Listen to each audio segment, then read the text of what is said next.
Hello everyone, you're welcome to GBFM Forte tutorial, and I'm Odurole Mojibola. Today I'm going to be showing us how I created this wavy slide sandal. I'm sure you would like to know what I did to actually achieve this beautiful look, how I was able to create a pattern and so on. Sit back and I'll be right back. So in this particular video, we are going to be using this particular wavy pattern. Now, I have already run a tutorial on how to cut this, and it's also part of what is available in my in my ebook. It's part of the designs that I have there. Now, how do you go about this? The first thing you need to do is that you're going to be cutting out your pattern in two different ways. You will cut one this way, you will cut the other one this way. So by the time you cut the two of them, this is what you are going to have. Let's say we have these two together this way. So at the end of the day, you are going to just it's going to form like an interwoven shape like this. I will still do this for us to see. So it's actually a very simple shape. I will try to put a link on where I taught how to cut this particular design. I'll try to put it in the description for us to see, so that you can quickly go and learn how to draw it. You can see how wavy and how beautiful it looks like. Now, let me quickly show you the leather I cut. Now, you can see what I have right here. You can see this. I've already tried to fix them together here. You can see what I have.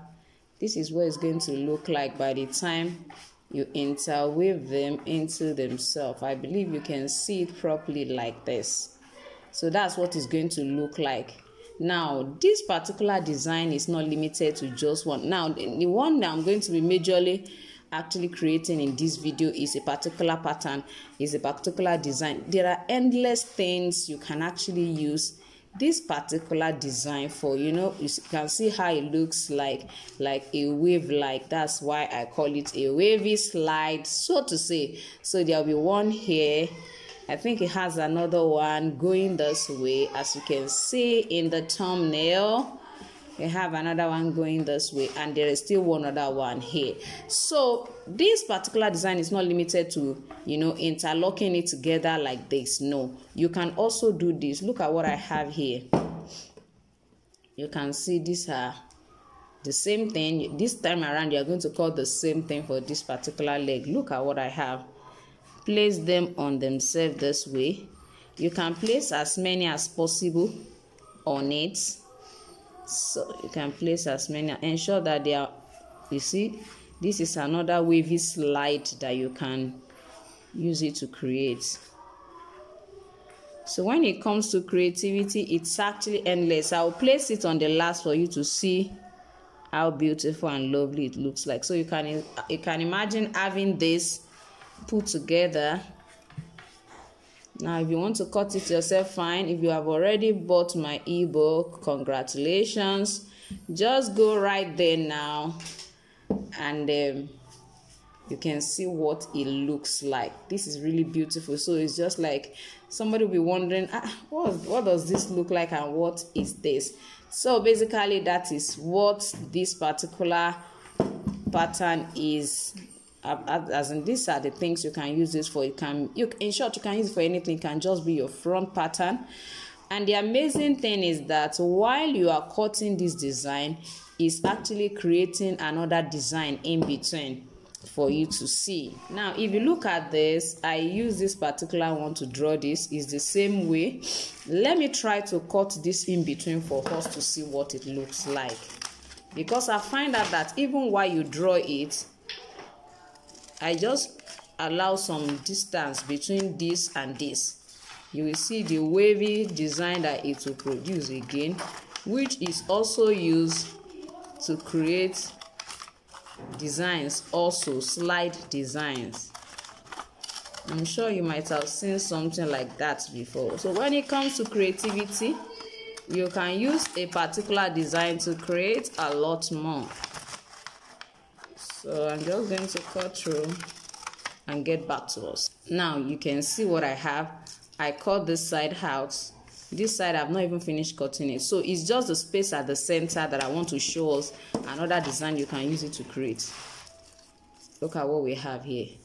If you want all this to be round, make it round, make it round, make it round, and then you find out that it's another kind of design that I've been saying also. Can you see what it looks like? This is another design on its own, aside having to use this particular one. So it means you can use this, for example, at the back, use this at the front. You can use this here, you can also use it here. The use is actually endless. If you want it to be wider, it can be wider.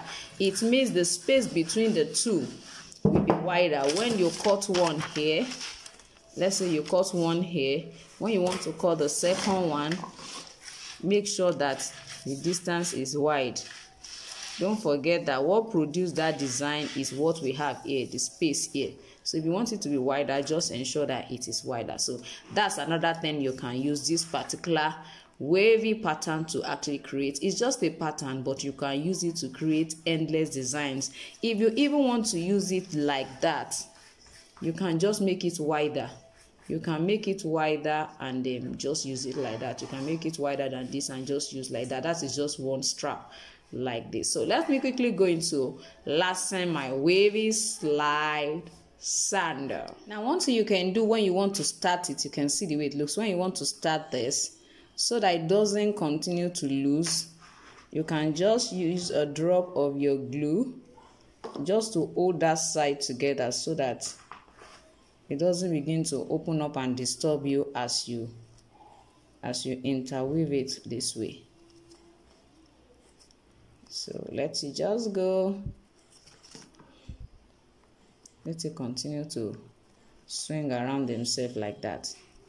Now, when you are through with this, you need to line. Sometimes some people line separately, but particularly I line mine together like this. As you can see, I line it together. I don't line separately. If you want to line it separately, you can line this first, line the second strap too before you now interweave it this way. You can do that. But as for me, I always do them. I do it this way. Then apply gum. I apply gum on this back. I apply gum on the lining as well.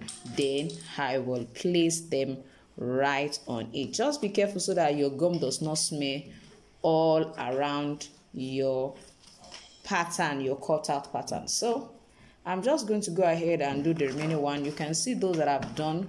I'll just allow it to bond perfectly well, then trim it out. Now this is what it looks like when I apply the gum. So, and I've already applied here, so I'm just going to place it. I'm going to place it this way. You can see what I have. Now you can see this is stains of gum. Because the surface of the leather is a glossy one, so it's easy for me to remove them. It's very easy for me to remove it. By the time I place my brush on it, it will remove everything. Because it's a glossy surface. So if you are not using a glossy leather, please be careful. For example, suede leather can be very serious with this kind of gum. So you have to be very careful with it, because it may not be as easy as you think to remove it. So I'm just going to use that to remove every traces of gum, and then press it down like this. I'll hammer it so that all the side will stick to the line. You can see I applied gum on the two of them. I'm not going to be stitching it, so this is going to be the last one. So be careful.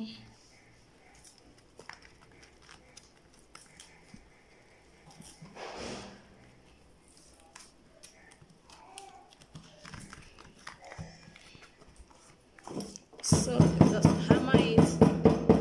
I will go ahead and last. Now for this particular design, we are going to be lassen it. Now you can use your foot if you so desire. You can also use your hand, but for me, my hand is always a perfect one for me because it's not very wide. I'm going to be using this part of my hand, this part. I'm not going to be using this side as usual. I'm going to be coming down a little bit, and for this side, I'm going to be using this side of my finger. So let's go there. Ensure it's 1 centimeter away from the edge. I'm going to be picking this side, and for this, I'm going to be coming right here. You can see that the distance is actually something else. Well, it happens like that, especially when your strap is not wide. It has to cover the smallest toe as well as cover the big toe. Now let me show you how it would look like. You can see what I have, so that's what we're going to have. Now I just bought this box of punch. It has different shapes and different sizes. You have your circle in different sizes as well. So I'm going to be trying to use it to open my open my insole to last my upper. So all I need to do, instead of punching this time around, I don't need to punch. I'm just going to place it on it and hammer it.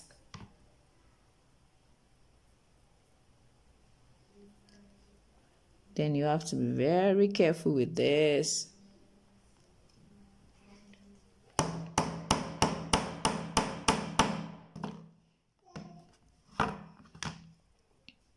It has not cut it properly. I'm going to place it again.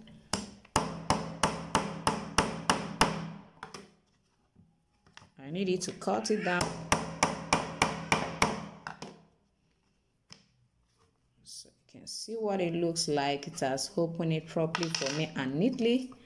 All I need to do is to slot in my design. Now you can see what it looks like. I just inserted it and inserted it as well.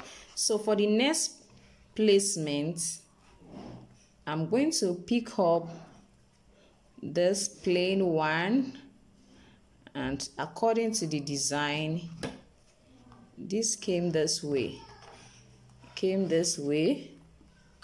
Just want to show us it came this way. And then we have another long one on this side. So that is how the design actually looks like. So now with this shoe last, all we need to do is just to pick this particular point again. Make sure that it's not very close to this so that it doesn't cut off. Pick up another one on this particular side. If you look at this, this is about 4 to 5 centimeters away from this particular one, although it depends on the size you are working with.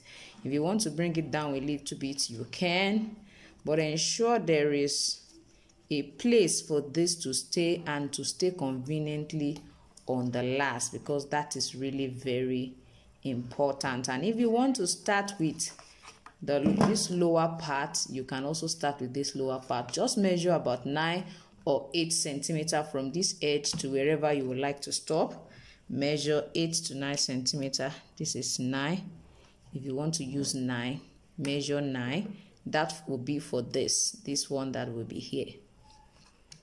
So measure 9 centimeters and place it this way. As you can see what I have, measure 9 centimeters and then open it upwards. You can make use of 8 as well. It depends on you. 8 or 9 centimeters will be okay for this particular side. So from there you can now pick this side, the one that will be here, and then the one that will be going to this particular side. This one explains itself. 1 centimeter is okay here, as well as on this particular side 1 centimeter away. So I'm just going to go ahead and do all of that and then show us how it finally looks like.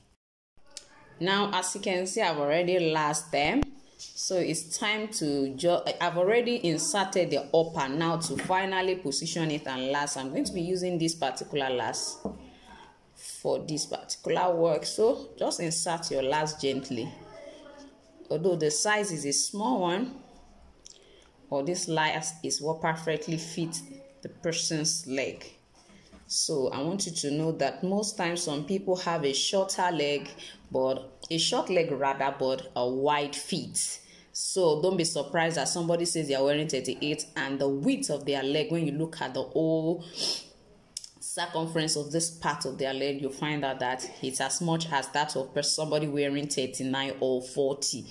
So you just have to take cognizance of that each time you are making a footwear for anybody. Don't forget that it's a customized one when you make for somebody. So it's better for you to work with their size, except you are making for like a massive one, probably like a wholesale. Then you can make it different sizes, different widths, different shapes. You can make it like that. So because everybody has different kind of feet, but if you have a particular person you're working with, ensure that you work with the size of their foot so that you don't have to open it up when you're finally bottom it. If it's somebody that is around, please, it's not unprofessional to actually let them wear it before you finally bottom or sole it. It's not unprofessional as far as I'm concerned, as much as it's better than having to open it up all over again. Please, sometimes we want to show professionalism and end up doing the work we're supposed to do once, we do it twice. So let's just walk along with that. So I'm just going to go ahead and last it now. I already applied the gum. I've pulled it. You can see how it is. So ensure that those ones are in place. Very important. Pull it as well. Pull it.